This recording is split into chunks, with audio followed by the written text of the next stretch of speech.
soit Dieu. Depuis dimanche dernier, j'ai envie de dire que nous sommes rentrés dans une phase nouvelle, qui est une phase pour nous où c'est important de partager ce que le Seigneur a mis sur notre cœur, au-delà de ce qu'il met par un message ou par une prédication, eh bien, la vision que nous pouvons avoir de l'œuvre de Dieu. Dimanche dernier, nous avons partagé ensemble que l'Église, c'est un grand centre hospitalier. C'est un grand centre hospitalier qui va de la maternité jusqu'aux soins palliatifs. C'est le rôle de l'Église. Alors, je ne vais pas vous refaire le détail du message parce que sinon, ça va durer longtemps. Mais effectivement, notre vision de l'Église, c'est une Église qui accueille les brisés, les cassés du chemin, ceux qui ont été battus par le monde, ceux qui ont été brisés par la vie.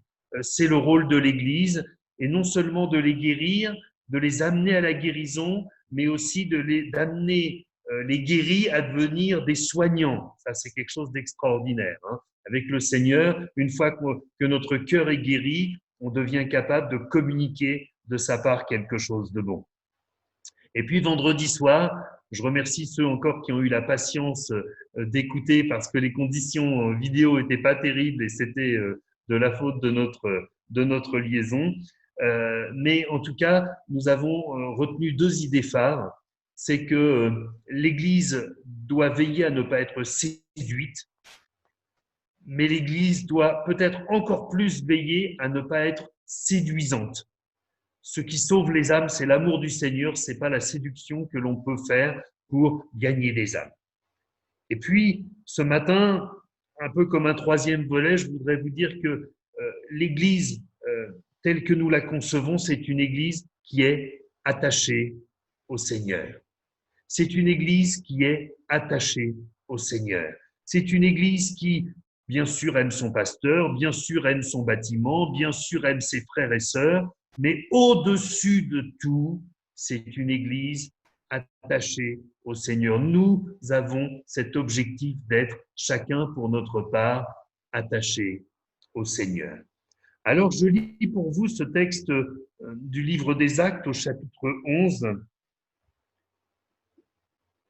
et au verset 19. Alors, la qualité vidéo est difficile, voilà, là ça devient beaucoup plus lisible. Merci Eric.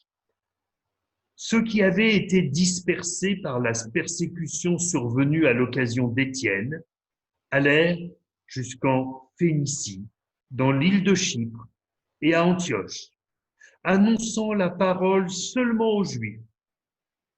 Il y eut cependant parmi eux quelques hommes de Chypre et de Cyrène, qui étant venus à Antioche, s'adressèrent aussi aux Grecs et leur annoncèrent la bonne nouvelle du Seigneur Jésus. La main du Seigneur était avec eux, et un grand nombre de personnes crurent et se convertirent au Seigneur.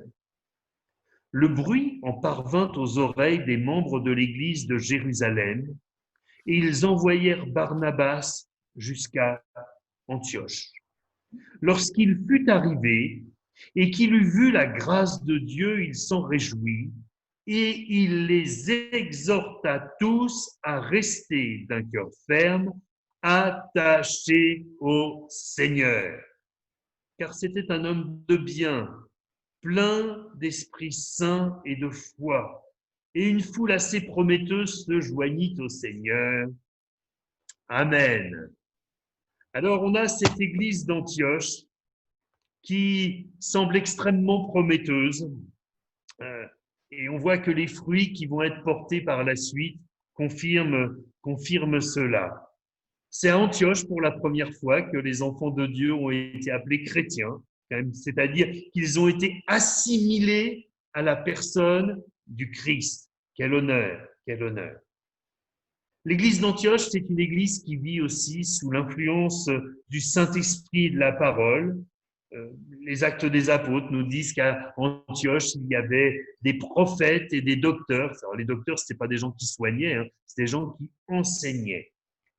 Et c'est aussi à Antioche que Paul et Barnabas ont été appelés pour leur premier voyage missionnaire. Ce qui est intéressant, c'est de voir ce qui est à l'origine de cette église. À l'origine de cette église, il y a quelques croyants de Chypre et de Cyrène. Alors Cyrène, je ne sais pas si vous savez où c'est une ville de Libye, donc sur presque la côte de l'Afrique du Nord. Donc ces quelques chrétiens ont osé braver le qu'en dira-t-on et annoncer l'évangile à des païens. Et puis, un frère fidèle, Barnabas, est venu exhorter ce grand nombre de personnes qui s'étaient données au Seigneur, et il les a exhortés à rester d'un cœur ferme, attaché au Seigneur. Moi, je crois que c'est un message que nous avons besoin de garder dans notre cœur et de le faire repasser chaque jour dans notre cœur, être attaché au Seigneur. Alors, attaché au Seigneur, ça peut vouloir dire beaucoup de choses. D'abord, c'est être attaché à sa personne. Attaché à sa personne. C'est la diapo suivante.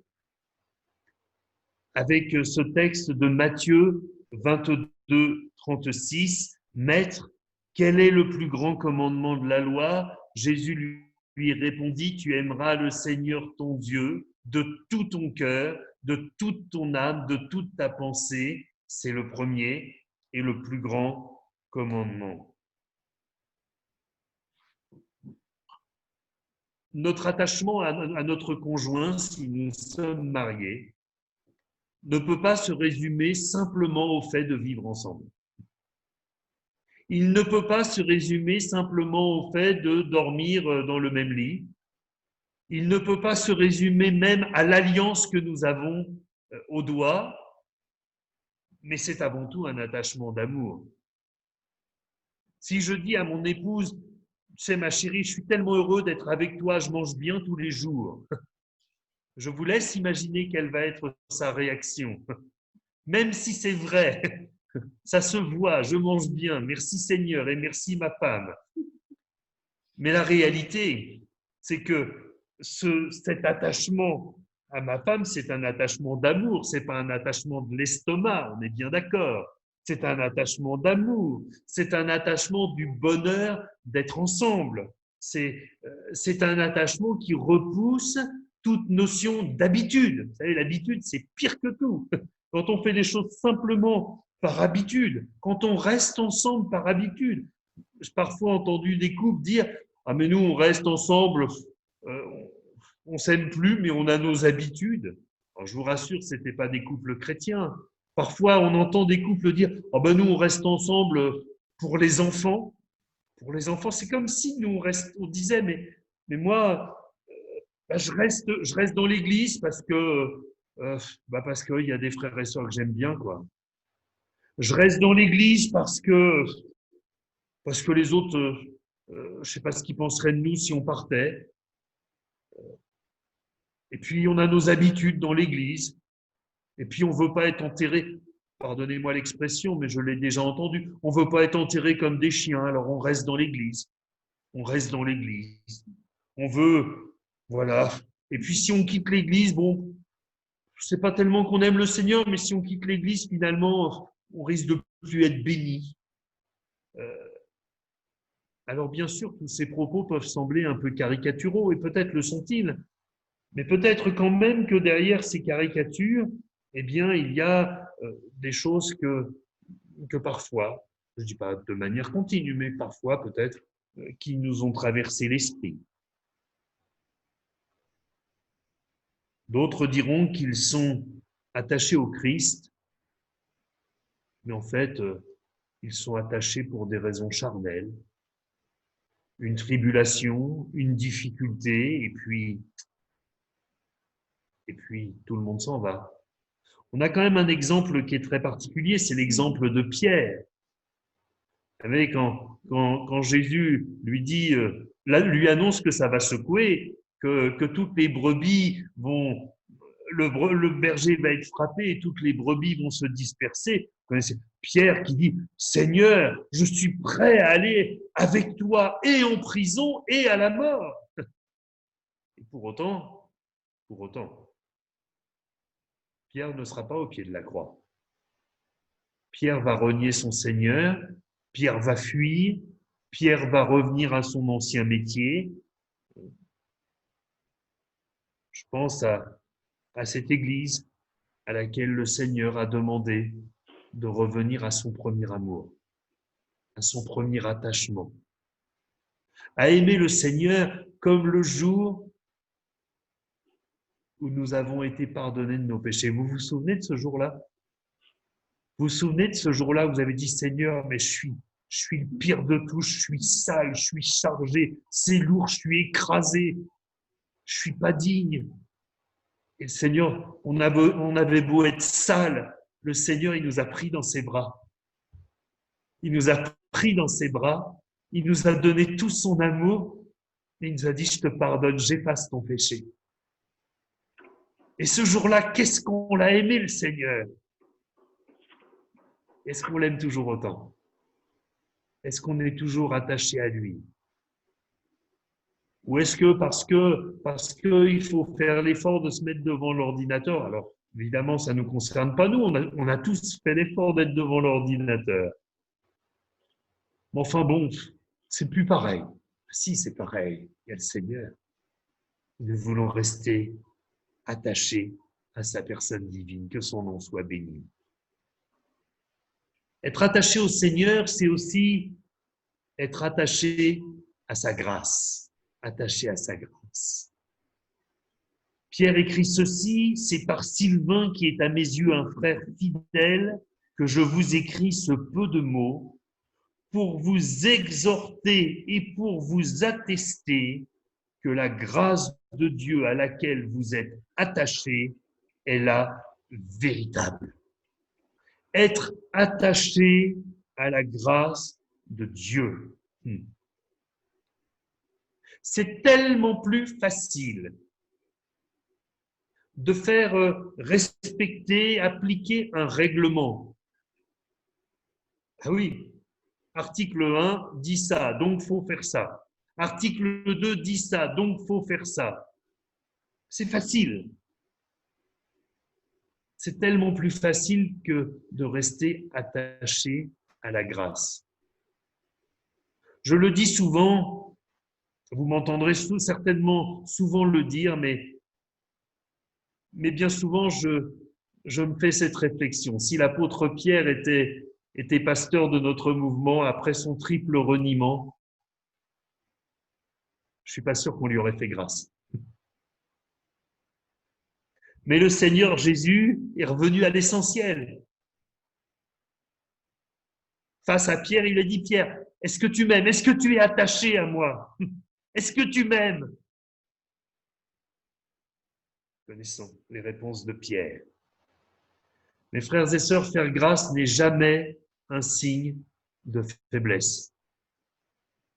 C'est facile de dire, il n'y a qu'à, il faut pas, t'avais qu'à pas. C'est extrêmement facile. C'est beaucoup plus difficile, surtout quand on a été blessé, surtout quand on a été offensé, surtout quand vraiment ça nous a fait mal de dire « je te pardonne ». Pourtant, c'est simple, hein, je te pardonne, 3 mots. Mais ces 3 mots, qu'est-ce qu'ils sont difficiles à sortir parfois. C'est pas un aveu de faiblesse que de pardonner. C'est pas un aveu d'incompétence. Sinon, nous serions en train de dire que Dieu est faible, que Dieu est incompétent parce qu'il nous a fait grâce. Vous vous rendez compte la portée de ces choses? Faire grâce, c'est juste faire comme Dieu nous a fait. Alors c'est sûr, faire grâce, ça demande des qualités spirituelles. Ça demande des qualités spirituelles. Du discernement, de l'humilité et de la fidélité. Discernement pour reconnaître, non pas d'après notre intuition ou nos impressions, mais reconnaître par le Saint-Esprit celui qui se repent de manière sincère et celui qui verse des larmes de crocodile.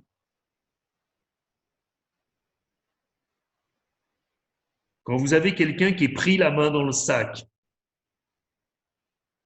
et qui ne peut pas faire autrement que de demander pardon pour ne pas perdre la face, ce n'est pas une repentance, ça. Et là, il faut être sérieux. J'ai en tête un trésorier dans une église qui avait vidé les comptes sur plusieurs années. Et alors qu'il s'est fait attraper la main dans le sac, en fait, il s'est attrapé quand le banquier a appelé le pasteur en disant Monsieur, on a un souci, vous avez envoyé un chèque à l'action missionnaire, mais on ne peut pas le payer, il n'y a plus d'argent sur le compte. Et une fois pris la main dans le sac, alors là, il a versé des larmes de crocodile. Quand il s'est agi de rembourser, il avait toujours une bonne raison pour ne pas le faire. À un moment, on arrête de faire grâce à quelqu'un qui se fiche du monde. Et à ce moment-là, eh bien, on prend les dispositions. On va voir la gendarmerie, on va voir le procureur et on fait ce qui est à faire. Mais quand quelqu'un se repent et produit des fruits dignes de la repentance, alors si nous ne faisons pas grâce, si nous ne sommes pas attachés à la grâce du Seigneur, là, nous péchons. Et notre péché est plus grave que celui de la personne qui a demandé pardon. Faire grâce, ça demande de l'humilité.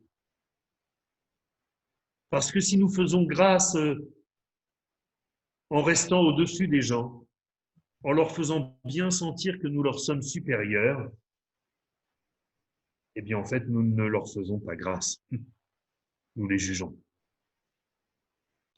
savez, aider quelqu'un qui est tombé bas, c'est pas rester sur le bord du puits et lui lancer une corde en disant « bah écoute, je veux bien t'aider un peu, je te lance une corde, mais maintenant, il va falloir que tu grimpes. » Ça ne marche pas. Parce que généralement, la personne qui est tombée bas, elle est brisée, et elle n'a pas la force de remonter.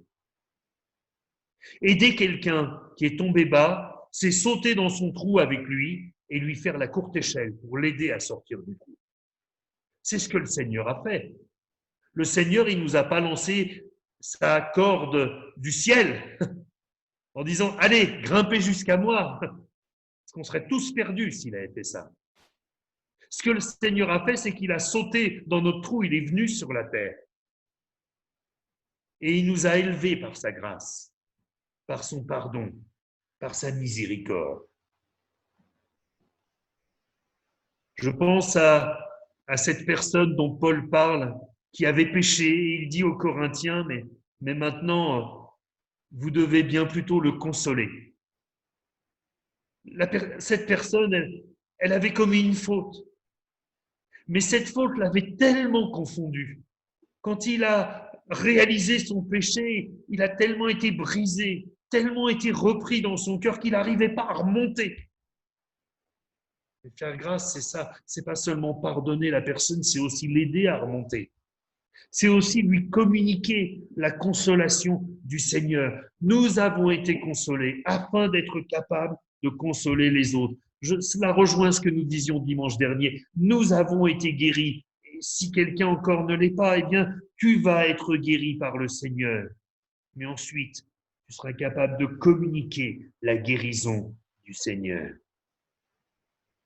Et puis faire grâce, rester attaché à la grâce de Dieu, ça demande de la fidélité. Pourquoi de la fidélité? De la fidélité pour ne plus ressortir les vieilles histoires réglées. Ça, c'est terrible. Quelqu'un nous a demandé pardon, on lui a dit qu'on lui a pardonné, et puis 3 mois après, cette personne commet de nouveau une erreur. Il dit, ça ne m'étonne pas, déjà il y a 3 mois, tu avais fait quelque chose un peu pareil. On ressort les choses, on n'a rien pardonné en fait. La situation, elle n'est pas réglée. elle n'est pas réglée. Souvenez-vous, quand les apôtres sont venus demander à Jésus, mais jusqu'à combien de fois dois-je pardonner à mon frère? Sera jusqu'à 7 fois? Et je ne vous dis pas jusqu'à 7 fois, mais je vous dis jusqu'à 70 fois 7 fois. 490 pardons, si je compte bien. 480, on ne compte pas jusqu'à 490. On pardonne, c'est tout. Vous savez, le secret d'un couple qui fonctionne au travers des années, c'est pas un couple parfait où tout se passe toujours bien. Ceux qui me disent ça, je suis ravi pour eux, mais j'ai du mal à y croire. Un couple qui fonctionne bien, c'est un couple qui est capable de se pardonner au quotidien. Parce qu'on commet tous des erreurs. On commet tous des erreurs. Mes frères et sœurs, personne n'a le droit d'accuser quelqu'un qui a été pardonné. Je vais même plus loin. Je n'ai pas le droit de m'accuser de ce que le Seigneur m'a pardonné. Ça s'appelle la culpabilité. C'est quelque chose qui détruit, qui écrase, qui ligote les chrétiens. Là, ils ne sont plus attachés à la grâce, ils sont ligotés à leur culpabilité. À partir du moment où le Seigneur a donné sa vie sur la croix, où il a versé son sang, que ce sang a coulé sur ta vie, tu es purifié de tous tes péchés, de tous tes péchés. Ils sont oubliés, ils sont jetés au fond de la mer. Jamais le Seigneur ne te ressortira les vieilles histoires. Ne les ressors pas non plus, ni envers les autres, ni envers toi-même. Dans la première épître de Jean, au chapitre 3, au verset 20, il est écrit ceci: si notre cœur nous condamne, ça c'est la culpabilité, hein, si notre cœur nous condamne, Dieu est plus grand que notre cœur et il connaît toutes choses. Bien-aimés, si notre cœur ne nous condamne pas, nous avons de l'assurance devant Dieu.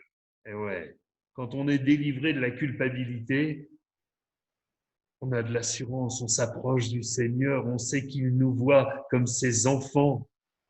Il nous voit comme Jésus-Christ lui-même.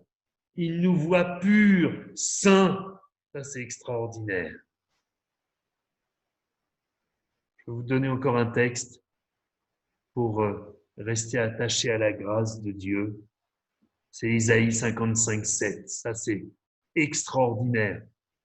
Si vous avez peur de ne pas être pardonné par le Seigneur, notez cette référence, Isaïe 55, 7, apprenez-le par cœur. Que le méchant abandonne sa voie et l'homme d'iniquité ses pensées, qu'il retourne à l'Éternel, qui aura pitié de lui, à notre Dieu, qui ne se lasse pas de pardonner. À notre Dieu qui ne se lasse pas de pardonner. Parfois, j'ai vu des bien-aimés me dire, mais Didier, écoute, je me suis fourvoyé, je me suis trompé, j'ai commis une faute hier, j'ai demandé pardon à Dieu et aujourd'hui je recommets la même faute. Je peux quand même pas retourner lui demander pardon. Bah si. Abandonne ta voie, abandonne tes iniquités, retourne à l'Éternel qui aura pitié de toi, à ton Dieu qui ne se lasse pas de te pardonner. Qui ne se lasse pas de te pardonner. Que Dieu soit béni. Et puis, le troisième point pour être attaché au Seigneur, c'est d'être attaché à ses sentiments, à sa mentalité, à ses réactions. Philippiens chapitre 2 au verset 5, nous lisons « Ayez en vous les sentiments qui étaient en Jésus-Christ ». Les sentiments qui étaient en Jésus-Christ, lequel existant en forme de Dieu, n'a point regardé comme une proie à arracher d'être égal avec Dieu, mais s'est dépouillé lui-même en prenant une forme de serviteur, en devenant semblable aux hommes.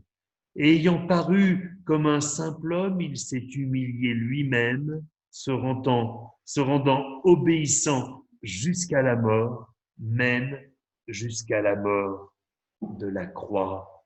Amen. Avoir les sentiments du Seigneur Jésus.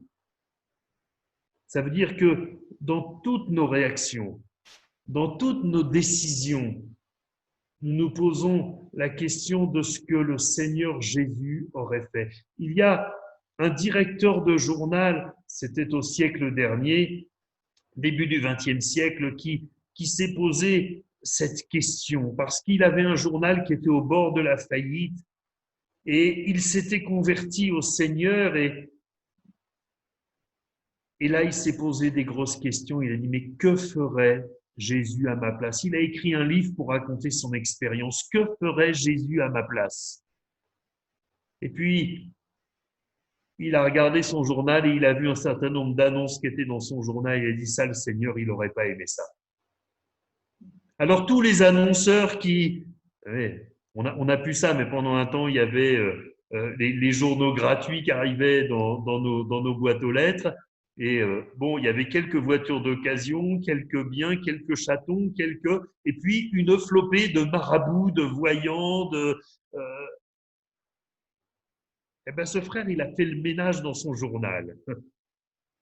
Et à partir du moment où il a fait le ménage dans son journal, eh bien, le tirage a augmenté, les ventes ont augmenté, et il a pu sauver son journal qui était proche de la faillite. Mais à un moment, si nous sommes attachés au sentiment du Seigneur, alors je ne dis pas que notre entreprise va être sauvée systématiquement, hein, parfois les plans de Dieu ne sont pas de sauver les entreprises, c'est surtout de sauver les âmes, mais en tout état de cause, si nous cherchons les sentiments de Jésus, si nous avons ces réactions, nous allons pouvoir véritablement communiquer quelque chose de la part du Seigneur. Pierre apporte encore cette exhortation, 1 Pierre 3,8, c'est la diapo suivante, si ma mémoire est bonne, j'ai dû le mettre en diapo.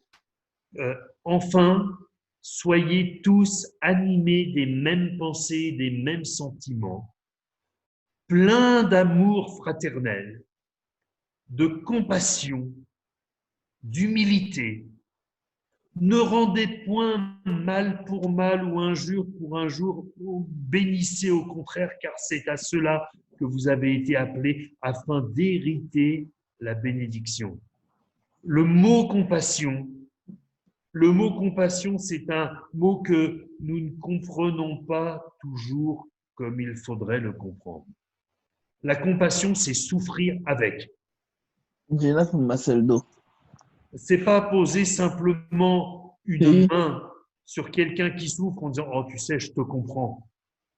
Ça, c'est pas de la compassion, peut-être c'est de la pitié, mais c'est comme quand on dit à quelqu'un, je sais pas, une maman qui vient de perdre son enfant, « Oh, je te comprends ». Si nous-mêmes, on n'a pas perdu un enfant, c'est une hérésie, c'est une horreur, c'est tout ce qu'on peut lui faire de pire à cette maman. Parce qu'elle va répondre « Non, tu peux pas me comprendre. Tu sais pas ce que je dis. » Et elle a raison. La compassion, c'est de pleurer avec ceux qui pleurent. Alors peut-être que ça vous semble pas très digne. Peut-être que ça vous semble pas très viril. Peut-être que ça vous semble plutôt faible. Mais moi, je crois qu'il y a des fois, quand on est avec quelqu'un qui souffre, la meilleure des choses qu'on puisse faire, c'est pleurer avec la personne qui pleure. J'ai pas honte, mes frères et sœurs, et vous en penserez absolument ce que vous voulez. J'ai pas honte de vous dire que des fois, je me suis retrouvé avec des frères et sœurs qui étaient dans une telle détresse ou des amis perdus dans le monde qui étaient dans une telle détresse que j'ai pleuré avec eux. Et parfois, vous savez, vaut mieux quelqu'un qui pleure avec vous et qui vous démontre à quel point votre souffrance, il la porte avec vous, à quel point ça le touche. Il vaut mieux ça que quelqu'un qui vous fait des remontrances, qui vous donnent des conseils qui, en fait, tombent complètement à côté de la plaque. Quand Jésus il est arrivé devant le tombeau de Lazare, il n'a pas dit à Marthe et Marie, vous auriez dû faire autrement, il n'aurait pas fallu le mettre là. Non. Devant le tombeau de Lazare, Jésus pleura. Jésus pleura. Pas parce que Lazare était mort, mais Jésus pleura parce qu'il y avait le chagrin de cette famille. Il a eu compassion de cette famille. Et les gens qui étaient là, qui ne connaissaient pas Jésus, ils ont dit, oh, voyez comme il l'aimait. Moi, je crois que si nous sommes attachés au sentiment du Seigneur, les gens vont dire, mais oh, qu'est-ce que ces gens-là nous aiment? Et quand on se sent aimé, on se sent en confiance. Et quand on se sent en confiance, eh ben on peut se confier. On peut se livrer. Rester attaché au sentiment du Seigneur Jésus, c'est aussi supporter les insupportables. Vous savez, le jeune homme riche, insupportable de sa suffisance. Mais moi, j'ai tout bien fait depuis que je suis tout petit. Moi, je crois que j'aurais eu du mal à le supporter. Il fait tellement tête à claque, ce gars. Il fait tellement, mais moi, je suis le meilleur.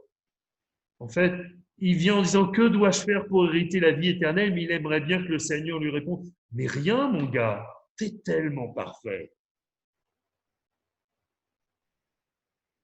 Pourtant, Jésus ne lui a pas répondu ça. Il est écrit que Jésus l'a regardé et qu'il l'a aimé. Les sentiments de Jésus. Aimer les gens insupportables. Les sentiments de Jésus, c'est aussi être capable. Mais ça, humainement, vous n'y arriverez pas. Hein. C'est être capable quand vous êtes éprouvé. Quand vous êtes en grande souffrance. D'apporter des paroles de grâce envers ceux qui sont moins en souffrance que vous. L'exemple parfait, c'est l'exemple de Jésus. Jésus, qui est tellement attaché à nous qu'il a accepté d'être attaché à la croix. Jésus qui est tellement attaché à nous que attaché sur cette croix alors que nous étions, oh, même si physiquement nous n'y étions pas, nous avons été à un moment dans le rang des moqueurs, dans la bande de ceux qui disaient « mais descends de ta croix, sauve-toi toi-même puisque tu es fils de Dieu ».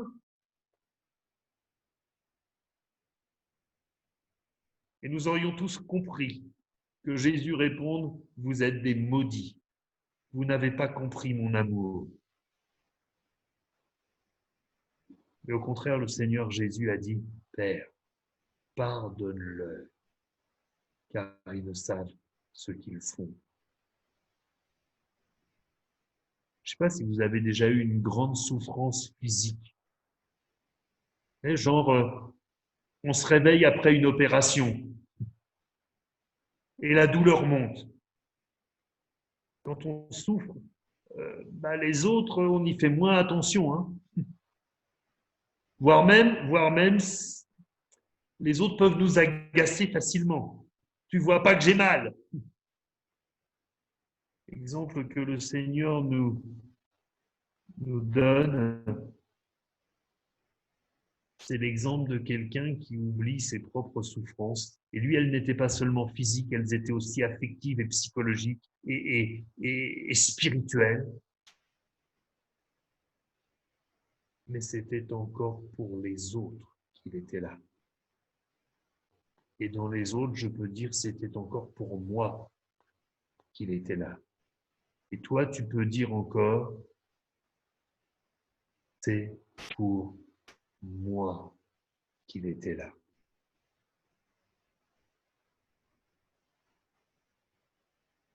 À chaque fois qu'il y a un conflit dans une église, qu'il y a une difficulté, qu'il y a une situation qui met plusieurs personnes en souffrance, on retrouve les mêmes symptômes à un moment. On s'est détaché des sentiments de Jésus. On s'est détaché de sa grâce. On a laissé l'orgueil reprendre les commandes. On a oublié à quel prix nous avons été sauvés et quelle est la mission qui est la nôtre. Notre mission n'est pas de rendre les autres saints, mais d'être des témoins de Jésus-Christ. Depuis le premier péché, Dieu demande à l'humanité de revenir à lui, à sa sainteté, à son amour et de s'y attacher. Alors mes frères et sœurs,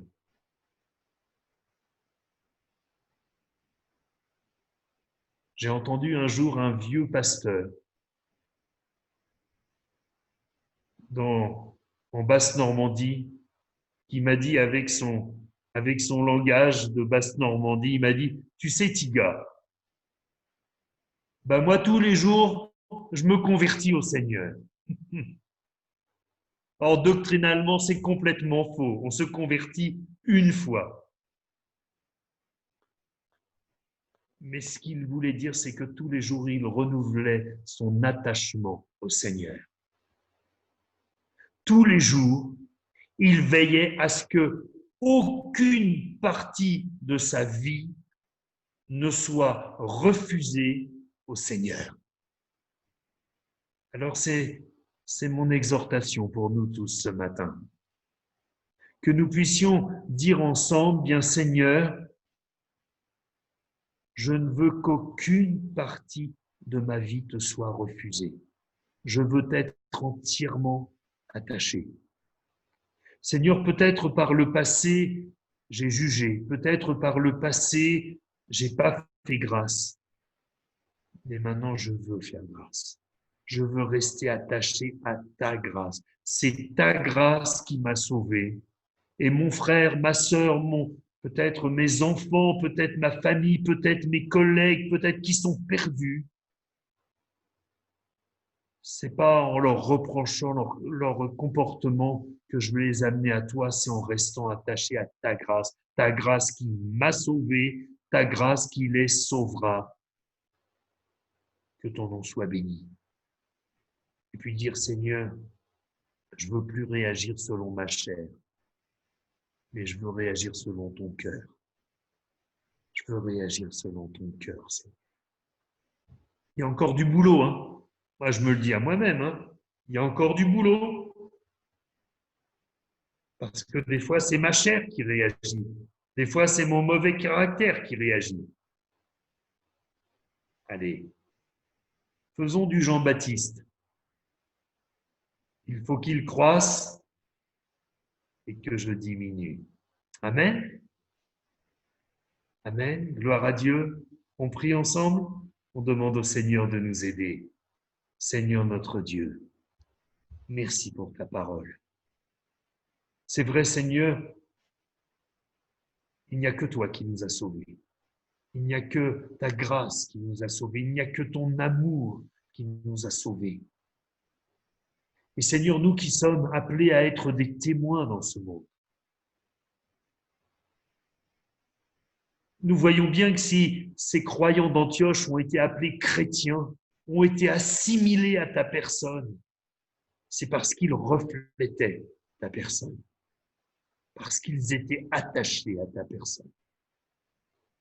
Eh bien, nous voulons à notre tour, Seigneur, être de ces chrétiens-là, non de nom, mais des chrétiens visibles, des chrétiens qui reflètent ta gloire, qui communiquent la bonne odeur de Christ, qui communiquent l'amour du Seigneur Jésus. Merci pour ta bonté et pour ton secours par le Saint-Esprit. Au nom de Jésus. Amen.